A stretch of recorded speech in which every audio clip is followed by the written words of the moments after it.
Good morning, dear IESF member national federations.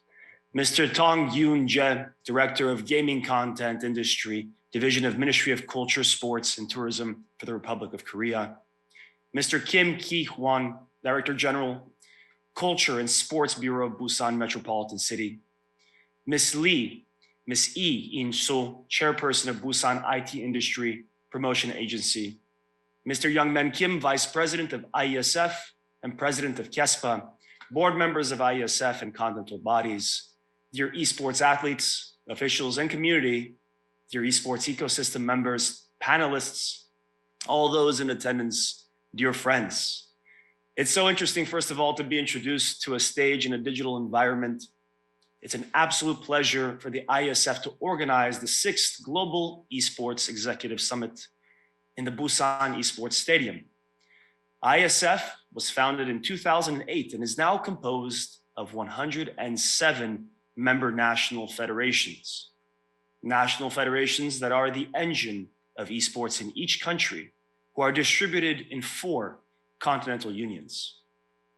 We would like to, of course, thank MCST, BIPA, Busan City, all panelists and participants for their contribution to making this event a great success, as well as congratulate the entire team and the IESF staff for their dedication and preparation for this event. I think we have a fantastic lineup of panelists and speakers from all the ecosystem to contribute, exchange, and collaborate in order to make this year's GEES, although we cannot make it in person yet, a great success and a milestone landmark that we can continue towards our evolution of unity in the world of esports. Unfortunately, due to the COVID pandemic, we had to organize this year again a hybrid event. We did our best by having the physical stage with great graphics, and we thank our team for that and the Busan Esports Arena for their contribution. But again, it's a hybrid event, participants in person in Busan and connecting from around the world digitally. This proving again the amazing power of technology to connect people even under the current conditions. I have the pleasure to begin the agenda with point 1, fostering growing relations, with a keynote about bringing our communities together. Before I'd like to begin presenting this particular keynote, I'd like to mention esports and the community of esports, because during this pandemic, esports has been a great contributor to the mental health of the entire globe and all of the people around the planet Earth. Even the World Health Organization has classified esports and gaming as a very successful activity for promoting socialization during this difficult moment, for connecting people, for adding a level of fun, and in letting them enjoy communicating with their friends and their family at home from around the world while having to maintain social distancing and quarantining. And I think that this is one of the main reasons why esports has not only helped the world to be able to stay connected during this difficult time, but also has received a lot of visibility and a lot of attention from all the communities around the world, including the traditional sporting community, governments, companies, sponsors, ministries, and the entire globe. I can be sure of that. We are here now. We are the main topic of discussion at all forums around the world, and we need to be sure to stay united and have a clear message. So, to begin the keynote, I'd like to start with what is esports, but not rather defining what esports is yet, but is esports really a sport? So let's start by defining our communities. We have the esports community, which is the largest and freshest community on the planet Earth. We're speaking about a multicultural, polygraphic family of 2.7 billion video game players worldwide. Additionally, a community of over 700 million people who are gaming daily and also watching and consuming gaming content. We are the largest and freshest community on the planet Earth. The gaming industry last year grew from $120 billion to $140 billion. The actual number is 139 billion and something, so almost 140 billion, and the growth is expected to continue.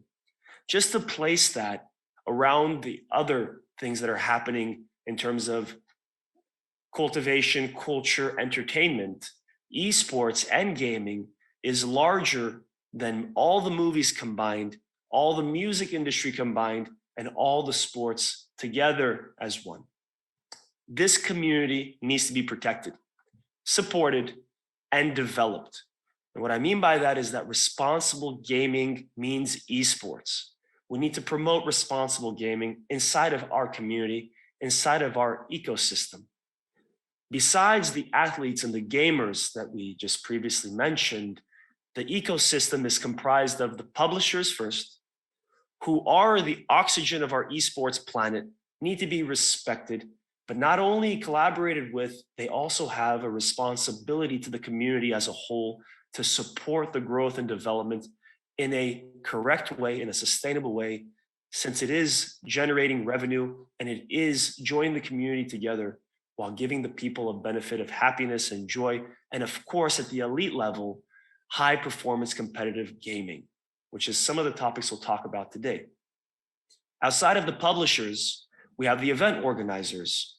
And the biggest one, we'll see some of them here at the Global Esports Executive Summit this year, from ESL to PGL to all of the main event organizers around the world at the global stage for the big professional events, but also for the national events, the continental events, and hybrid events in collaboration with traditional sports. For example, the Asian Games, where the Asian Electronic Sports Federation is participating, organizing, and uniting that event itself. Outside of the events that are organized, we have the teams, the professional teams. And of course, they are the role models. They are the idols of our community. They are the attraction mechanism to bringing youth to understand, enjoy high-level competitive gaming, motivate them to participate, and not just the amateurish, fun, casual gamer, but rather to try to be competitive at the highest level. I mentioned them earlier. Inside of our organization is the national federations. And the national federations are the engine of esports. The IESF is very proud to be comprised of these national federations, both created in 2008 by national federations, and today the union of all the national federations from around the world, a number that is continuing to grow.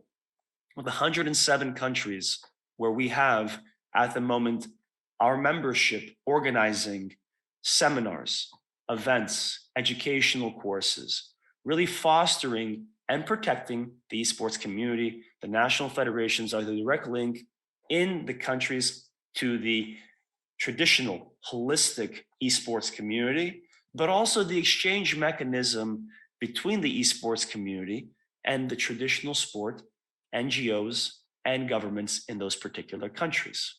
The esports community is very diverse.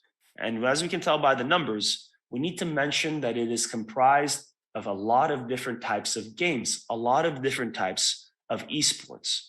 And this is important to spend a second on, that when we speak about esports, we speak about the pure sport digitization, where you are doing an action exactly like in that sport to effectuate a result in the game, which allows you digitally to compete against other people. A great example of this would be what the UCI is doing with Swift, with cycling, where I can be cycling at home and competing against you from your home, or even at the highest level, cycling digitally together. That would be one polar side of the esports family and community. And the complete other side is where the physical aspect that results the win or the advantage is not so much involved in the game itself. On the other side, we can see chess, for example, where my mental ability is judging the result in the game and everything in between. So the difference between the two sides of esports is the combination between physical requirement and mental requirement. And this is something that most people don't mention when they speak about esports. Esports is an activity that greatly stimulates, educates, and trains the mental aspect of humans. Absolutely. And this goes back to talking about, are we a sport? So when you speak about what is a sport, and we want to mention that from the sporting world, traditionally, sports have developed, as with technology, as they have evolved. In the past, sports were such as hunting, for example, which in turn converted to spear throwing, which we still have today in the modern Olympic Games. Sports have developed according with technology, and we can see today's most modern sport is esports. It's a sport where we use technology and connectivity in order to compete against each other. And what are the main attributes of what defines a sport actually? So it's to have a rule set where we can compete against each other, where two people can practice at a particular rule set in a particular competition and compete for a victory. And of course, to have some benefit from it. Esports definitely fulfills all of those criterias. And towards later in the keynote, I will speak about how it's very important that esports is part of the sporting community and how we can unite not just our community, but rather the entire communities of all sports. Because for me, esports is definitely a sport. So when we speak about unity and collaboration, we speak about our community first. And I'm very happy to mention that the IESF has begun a collaboration with the North American Scholastic Esport Federation, which is the most successful tool, organ, and association group of people that are using gamification to educate the youth in a way that benefits them to make them better citizens of tomorrow, to become better contributors, and to have, of course, a better life. I'm very happy that the executive director of NASF, Mr. Gerald Solomon, is now the chair of the IESF World Esports Education Commission. And I'm positive that through our collaboration and the things that we are working on, we'll be able to reach a global audience with the support of the national federations in order to do good, to use esports and gamification for good. Of course, around the entire community of esports, we have also the Global Integrity Commission. We have also other commissions that are concentrating on how to create responsible gaming, how to make environments that are safe for athletes and that support them in their evolution and growth. The target, of course, in our community is to be completely united. Unity is the most important thing for us going forward, to be efficient, to not have redundancies, to ensure that from the national level to the international level, with all stakeholders, we are respecting one another, we are not creating duplication, and we are all in it for one purpose and one target. And that target has to be the fostering of responsible gaming for all gamers around the world and the creation of a mechanism for the professional gamers, for the elite esports athletes, where they can be respected, appreciated, and protected from the entire communities of media, event organization, and so on. Let's now mention traditional sports community. So in our community, our esports community, unity and efficiency is the target, and I think we're on the way. And the Global Esports Executive Summit that now we're hosting, and I have the pleasure of opening with this keynote, is definitely a great mechanism and a great catapult to foster such communication, because the only way that we can be united and develop together is by respecting one another and by understanding our purpose.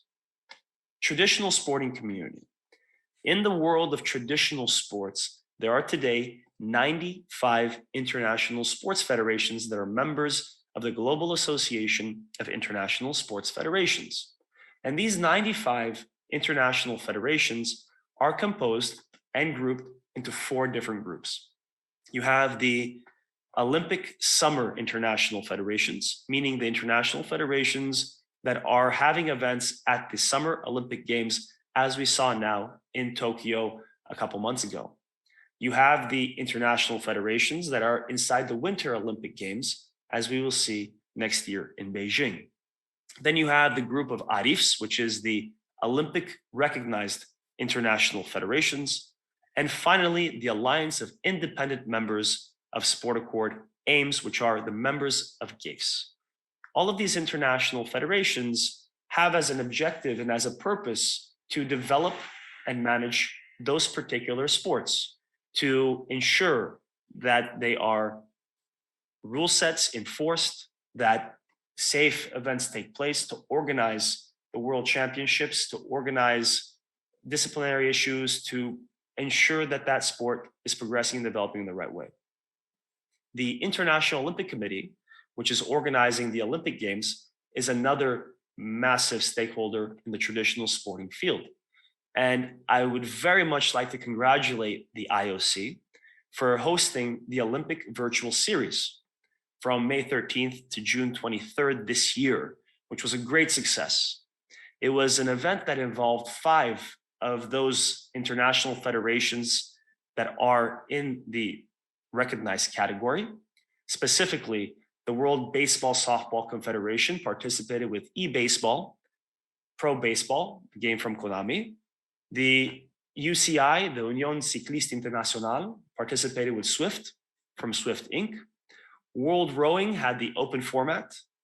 The World Sailing did the virtual regatta, also made by Virtual Regatta SAS. And the FIA, the International Automobile Federation, did Gran Turismo.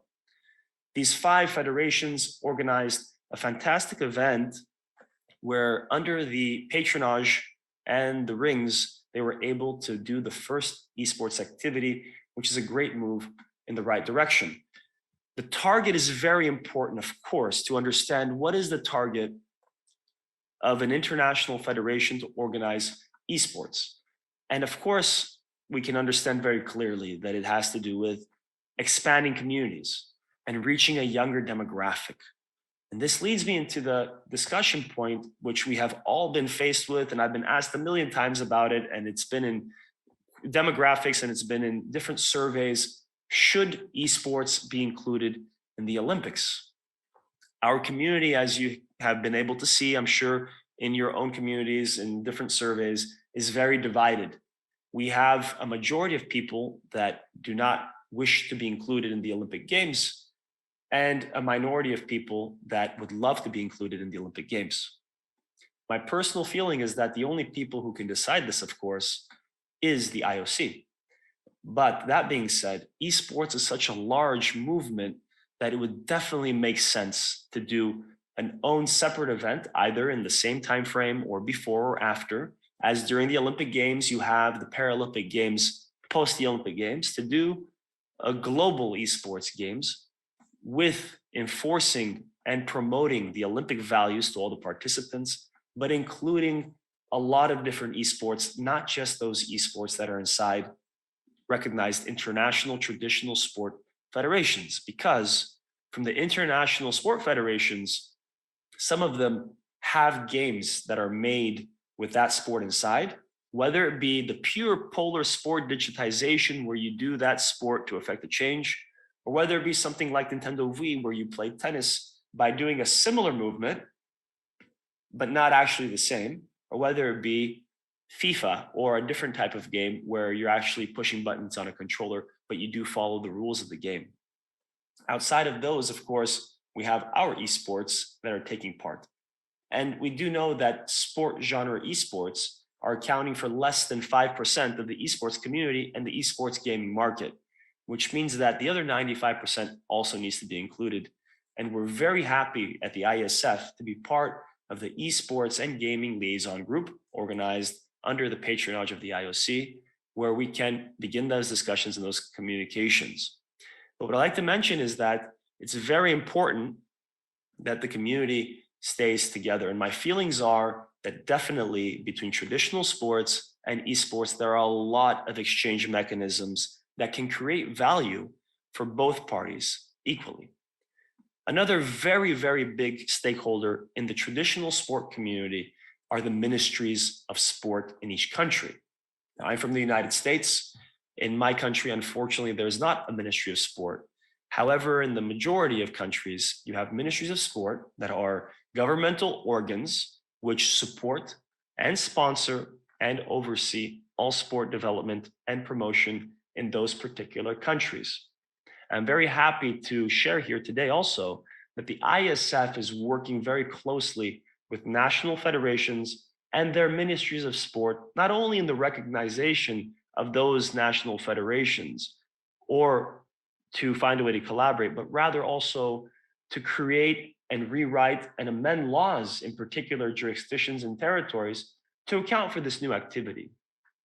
Esports is here. It's an activity that is not going away. It's an activity that already captivates a large part of the world.